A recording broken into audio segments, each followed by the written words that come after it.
Good morning, men and women of Christ. Glad to be back with you with part 2 of this Spirit-led teaching. The power of experiencing the life of God in Christ, because Christ is the life of God. 2 Timothy 1:7 says that He has not given us a spirit of fear, but of love, peace, and of a sound mind.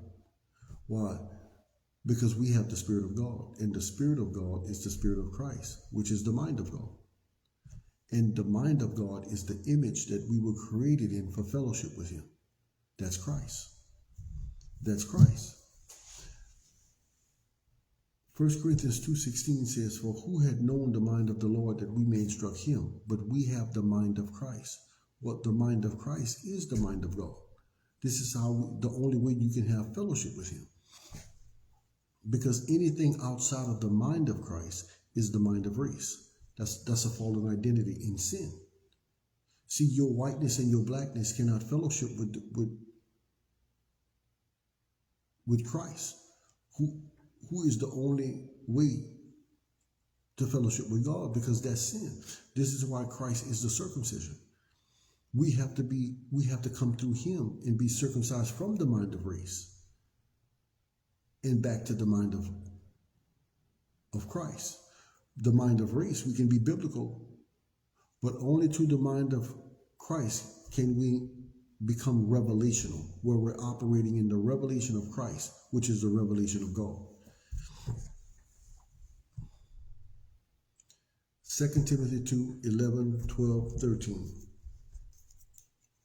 11 says, "It is a faithful saying, for if we be dead with Him, we shall also live with Him." Being dead to sin.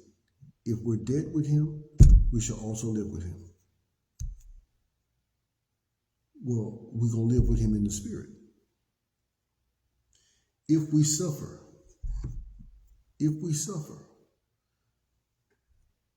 which means to endure in the flesh, we shall also reign with Him in the Spirit. Now, if we deny Him, He will deny us. If we deny Him, that's knowingly deny Him, He will deny us. But 13 says, "If we believe not, yet He abides faithful. He cannot deny Himself."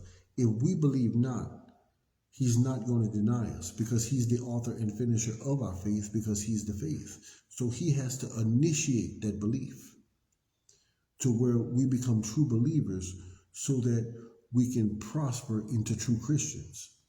Because being in Christ, we're true believers, but we're not yet Christian. We're alive in Him, we're alive in Christ, but we're not yet Christ-like. Okay, Christian means Christ-like. To be restored back to the image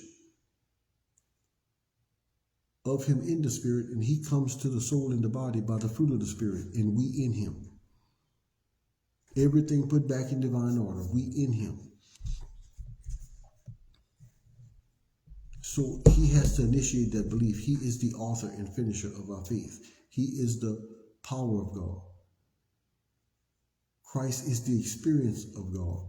Colossians 1 Corinthians 1:30 says, "For He is made all things unto us, wisdom, righteousness, sanctification, and redemption."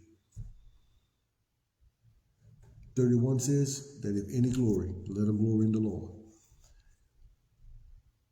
Ephesians 3:20 says, "Now unto Him that is able to do exceedingly abundantly above all that we could ask or think, by His power that dwells in us." The power of God is the Spirit of God, according to Romans 8:9, which is the Spirit of Christ. This is how we have experience with the life of God in Christ, or the life of God, which is Christ. And this brings us to a conclusion of part 2 of this teaching. Love you with the love of Christ. See you in part 3.